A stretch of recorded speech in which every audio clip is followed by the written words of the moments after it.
right, grace and peace, family. All right, so I was doing some channeling. When I go into channeling, normally, I just allow the Holy Spirit to be with me. But I was channeling the Holy Spirit himself. So I automatically go into that with Holy Spirit, teach through me, live through me, love through me. And I allow him to take over. The concepts that were coming through were crazy. So I was like, let me get this camera on and get some of this, because he obviously wants some of this out. So the topic at hand had to do with how humans, us the people, don't seem to understand where our allegiance really lies and how confused they are as to what this war between good and evil really is. And I was like, woo. So some of the things that was said, I was like, oh my gosh, I'm going to remember that, Holy Spirit. Where you going? But we started to dive into, the playing in black magic and the speaking into the negativity into the world and how they don't understand the power of these things. And the Holy Spirit was just really going off about the fact that even people have decided to worship Lucifer or decided to be agents of the devil to sell them souls, their souls, so that they can, achieve success, achieve money, achieve, titles, whatever they're looking for. It's all worldly, but they're selling their soul for these things.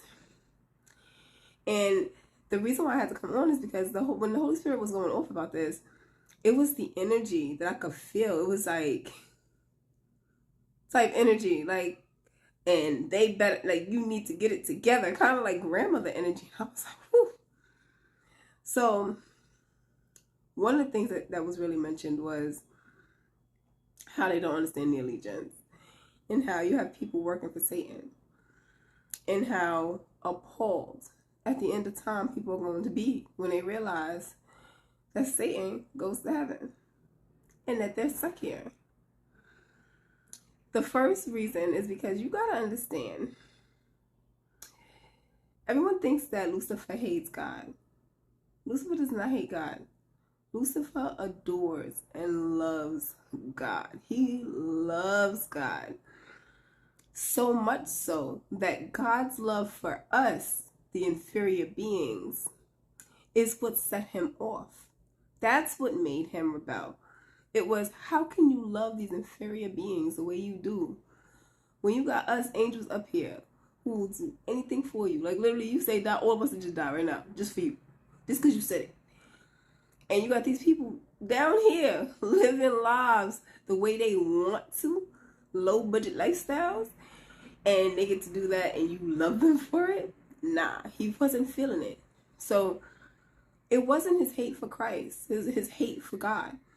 It's his hate for us that caused the rift. Now, he tempted Eve, which had him lose his grace, and why he was cast out of heaven, and continued with his disdain of people.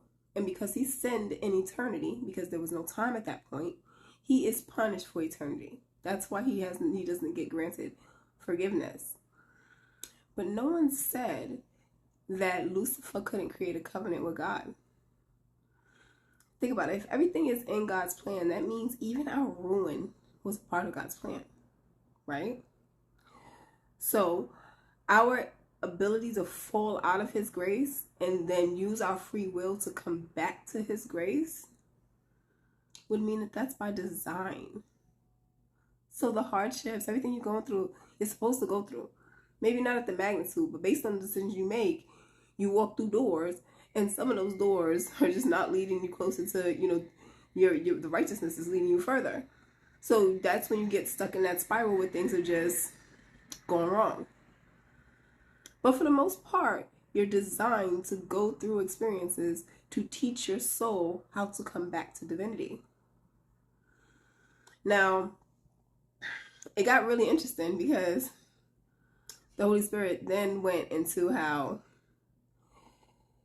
now imagine if what the covenant was is that Lucifer has to stay here with the humans and put them through testing, help put them through the testing that helps temper their souls to bring them back home.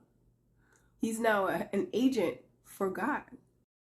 And as an agent, he has to fulfill a specific role, which can be to taint. Because think about it. Lucifer doesn't do evil. He doesn't do evil. He tempts you to do the evil. So you have a choice to not listen to him, to not go by those impulses that he's planting, and to go against it. Lucifer's not actually doing any evil. He's only convincing you that the evil is decent. So, with that being said, he's not really sinning. You are when you do his works. Okay, so now I'm like, that's true, right? Okay, now, remember I talked about the covenant Lucifer may have with God. We don't know, and I'm saying it hypothetically. If the Holy Spirit is saying this, I'm saying it's definitely the case, but I'm going to pose it, as a hypothetical. We don't know if in the end of days, all these people who gave up their soul, who sold themselves out for the sake of something tangible here in this world, promises that were made. Imagine they get all those promises that were made fulfilled. You want $1 billion? Everybody get $1 billion. You want X, Y, Z amount of land? You get that too. Everybody want a Ferrari? Everybody get a Ferrari. You get all that stuff.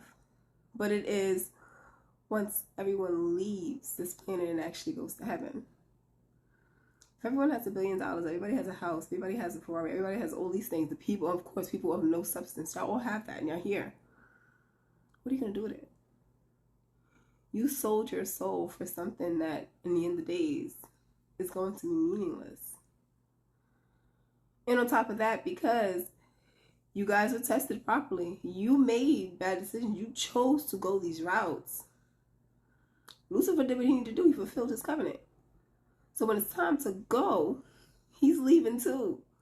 You're here by yourself with other people who decided they no longer needed their soul, that the value of their soul was worth less than something that they could hold in their hand. And that blew my mind real quick, because I'm just like, you're right. Like, we don't know. We don't know. We do know the Lord has a hand in everything. So where your trials maybe were not supposed to be as difficult, as strenuous as they are, but because you were tempted so heavily and you fell into every trap, they turned out to be. You are actually the reason why you lived a harder life than you should have. One, from turning from God's grace, because when you live in positivity in a Christ mind state, you do unto others right, which nets you good karma. It keeps your karmic debt low. And then two, deciding that you were going to physically go against God. Like I said, Lucifer loves God. He loves him. He convinces you not to, because he actually hates humans. It's humans that Lucifer doesn't like. So of course he would tell you, oh yeah, let's team up and I'll give you everything you want if you go against God. And then you choose to go. You literally are signing up with your arch nemesis. And you're expecting the nemesis to take care of you. That doesn't quite make sense. So this was deep, y'all. It was deep, because we really need to evaluate, whose team are we on? We belong to God. There's a reason why we are his. We are God's children. When you go against your own maker, your own father, you bite the hand that feeds you, you are truly lost. And now you got a lot of people who are walking around saying they're blaming God for the hardships that they've been through, instead of looking for the lessons in those situations and recognizing that a lot of it had to do with their own decisions. God didn't allow your abusive spouse to beat you, because it was entertainment. It happened because you chose a man that probably God sent you so many signs to turn away from. Even as a child, at that point in time, these were tests to break and rebuild your spirit, to see if you were resilient enough to bounce back, and you are. Whew. All right, I'm gonna leave this here.